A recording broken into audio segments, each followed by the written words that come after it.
So the Arc World Tour Finals 2026 just ended this weekend, and it included huge announcements for some Arc System Works games. Marvel Tokon was amongst the games that received some news and updates, but that's not all, because the game was also playable at the event with the latest build that contained Wolverine, Danger, and Magik. Lots of important footage of Wolverine and Magik was recorded at the event by attendees, thankfully, that many of you all haven't seen. Because of this footage, we now have more of an understanding on how Wolverine and Magik work. Big special shout out to Chrome Alchemist and Reboot Esports. They provided all of the footage and screenshots you'll see going forward in this video, and Chrome Alchemist in particular will also be covering Marvel Tokon in his YouTube channel as well, so please be sure to give him a follow. While he hasn't recorded much Danger footage at the time of me making this video, he will be dropping it on his channel later, or maybe it's already there at the time of this video is released, so be sure to follow his channel if you want to learn more about Danger. But for my Wolverine and Magik fellas, in this video I'm going to go over all the details you need to know about them so that you're up to speed on everything. If you have any interest in them as characters and how they work in Tokon, you definitely want to stick around through the video. So without further ado, let's get right into it.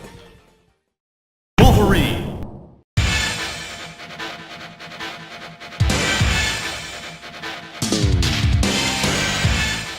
According to Wolverine's command list that was displayed at the Arc World Tour Finals, Wolverine is a rushdown character that excels at close range. Berserker Claw, which is the grounded version of his unique attack, and Berserker Dive, which is the aerial version of it, when combined with other grounded unique attacks, allow for a variety of oppressive attacks. Also, when forward plus unique attack, down plus unique attack, back plus unique attack, or the unique attack follow-up connects, the Berserker Rage state activates, causing the next of these unique attack inputs to perform more attacks and deal more damage. Sounds a little complicated? Don't worry, let me sum it up. You see, pressing the unique attack on the ground or in the air will do either Berserker Claw or Berserker Dive. After doing this, you could either go into Berserker Finish, Berserker Maul, Berserker Sweep, or Berserker Charge. No matter which follow-up you choose after doing Berserker Claw or Berserker Dive, Wolverine will automatically go into Berserker Rage state, where his Berserker attacks will do more hits and deal more damage. So I was kinda right a while back when I said that this power-up state will be related to his unique attack button like Vasaraga, but I don't think this state will actually give Wolverine armor. When the developers mentioned that he has armor, they were actually talking about Berserker Charge. You can actually hold this move and charge it to armor through all the attacks that the opponent pulls off on you. Fun fact, Berserker Charge is actually his unique assist, so you already know that's going to be a fun time in matches. But that's the full gist with his unique section, so let's get into his skills. X-Force is his projectile special move that's also his shooter assist. This can be done in the air as well apparently, and has to be inputted by doing a quarter circle forward motion. This is pretty cool considering the fact that Wolverine has never really had a projectile in a fighting game before. I guess his Fatal Claw Super in Marvel 3 could kind of count, but There's also his projectile that he had in the classic X-Men arcade game, but never really something like an actual fireball like Ryu's Hadouken. So it's pretty cool to see that he has it in Tokon, and it greatly resembles Leo's projectile in Guilty Gear. Thorough Shred is Wolverine's anti-air special move that, of course, is his anti-air assist. And just like X-Force, this can apparently be done in the air as well and requires a Dragon Punch motion. Also, this move does have armor on it, so keep that in mind.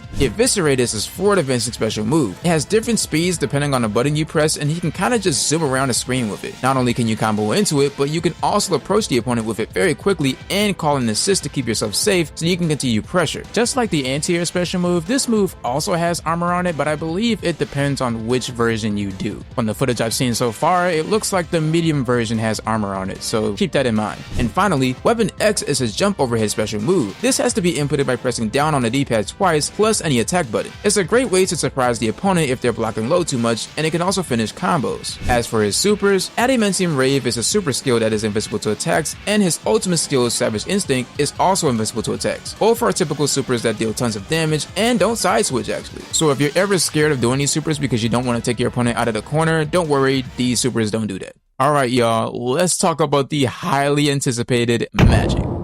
Magik's command list states that she is a close-range character that uses her Dark Portal to instantly close the distance with the opponent. Press the unique attack button to summon a Dark Portal and press it again when near the portal to teleport to various positions across the screen. You can also press the unique attack button during the teleport to make a swift attack. You can use Dark Portal in various ways, such as by firing a projectile into it and summoning it near the opponent. Moreover, if Magik is near the portal during a strike attack, she can teleport during the middle of the action. Once again, let me go ahead and summarize all of this for you so it's easier to understand. Magik can set her Dark fire portals in multiple different ways. By pressing the unique attack button alone, the portal will appear in your spot. Pressing down plus the unique attack button will make the portal appear in the air, and pressing forward plus the unique attack button will make it appear farther in front of you. Of course, you can set portals in the air as well when you're jumping, but keep in mind that you're only allowed to have 2 portals on the screen, one in the air and one on the ground. Here's the neat part though, upon getting near any of these portals, you can teleport to different parts of the screen. You can actually control where you end up when you come out of these portals depending on which direction you press, plus the unique attack button. You can either appear behind your opponent to hit it from the back, appear in front of the opponent if you're feeling tough, or appear above them to go for an overhead, or potentially an empty teleport low, depending on what's the state of the opponent in the situation. There is a lot of mix-up potential that could be had here, but it just goes to show just how much you can move around the screen. But just be aware that when she gets near them, they get bigger. This is a visual indicator that you are in range to teleport. Very neat stuff. Now, while I'm gonna go right into the special moves, I'm not quite done with talking about portals yet. Don't worry, you'll see why. Demon Fire is Magik's projectile special move that's also her ground assist. This can be done in the air as well apparently, and has to be inputted by doing a quarter circle forward motion. Pretty standard for a projectile, but the cool part about it is that you can actually put fireballs through portals. Putting a fireball in a portal will make the portal appear behind the opponent and send the fireball hitting behind them. You can set this up and teleport to the opponent with another portal you have so that you can start a combo when the fireball hits the opponent. I'm sure there are other ways to use this very well, but this is already pretty sick. Rising Soul is Magik's anti-air special move that, of course, is also her anti-air assist. And just like Demon Fire, this can be done in the air as well and requires a dragon punch motion. It's just like any anti-air special move in a fighting game, but this one comes with some spice. If you use Rising Soul near a portal, you can cancel the recovery animation and teleport into the portal. This is a great way to do solo magic combos when you're Rising Soul, and a nice way to keep yourself safe in case you whiff the attack and you can get punished. Remember, if you're near the portal during a strike attack, Magik can teleport during the middle of the attack's animation, so Rising Soul ain't the only attack that can pull this off. Soul Sword Slice is a multi-hitting special move that is really good in combos and has to be inputted by doing a quarter circle back motion. The second hit looks like it might hit overhead, not too sure about it. What I do know though is that the EX version does do 3 hits instead of the normal 2.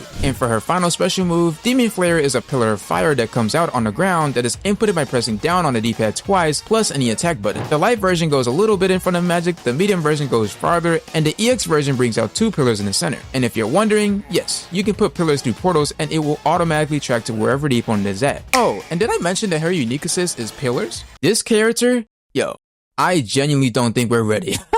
Getting into her super attacks, her super skill is Soul Sword Sacrifice, and it's a nice flurry of strikes that utilize portals and eventually brings the opponent down to the ground. This can also be used in the air as well. Now with her ultimate skills, this is some cool stuff too. Dark Child is actually her install that requires 100 meter or more to activate. How much meter you use to activate the install will determine how long the install will last. But once activated, not only does her damage output increase, but she also has access to a resource list super called Queen of Limbo. Keep in mind that using this super will take her out of install, so use this super wisely.